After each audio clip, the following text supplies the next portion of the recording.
put wonderful ideas in their head. Plenty of studies have been done to demonstrate human hierarchies. They stick 10 people together and give them a task. They quickly, automatically, and subconsciously self-organize into a hierarchy. How specifically do they do this? If you were a seasoned pickpocket, you'd be able to pick out victims pretty easily. People that had a high likelihood of having some cash in their wallet, but not people who had a confident stride, not people who looked like they were on purpose. People that would tend to have a more worried or anxious energy about them, stooped shoulders, head looking down instead of straight ahead. This is how we self-organize, by a body language demonstrated frame strength. A guy with a clear frame strength would be a disaster for a pickpocket. He might not fight back, but he would definitely stare the criminal dead in the eye and remember what he looked like. He would definitely go straight to the cops and give them a description. And since he'd know the criminal had his address, he'd stop by the sporting goods store on the way home and pick up a couple extra boxes of bullets just in case. On the other hand, a weak-framed person wouldn't do any of that. Easy target.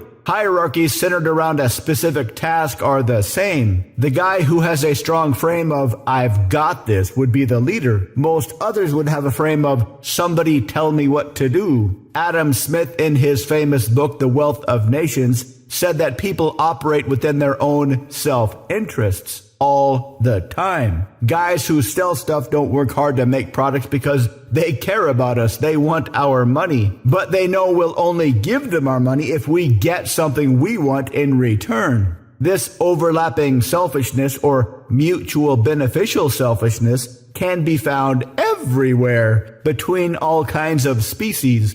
Bees and flowers, domesticated animals and humans, those little fish who clean sharks' teeth, and in some hierarchies. All the tell me what to do people in those social experiments want to solve the problem.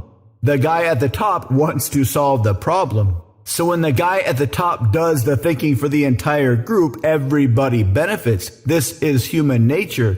This is the way it used to be.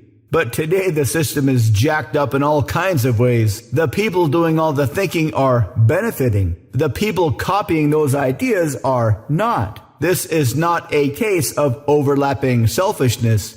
This is a case of one group at the top benefiting at the expense of another group down lower on the hierarchy. Which means that most tell me what to do people are desperate to be told what to do, but by a person that can create a mutually beneficial situation. If you can be that person, you can gain massive benefits, socially, romantically, and financially. To learn how, visit mindpersuasion.com/3x3.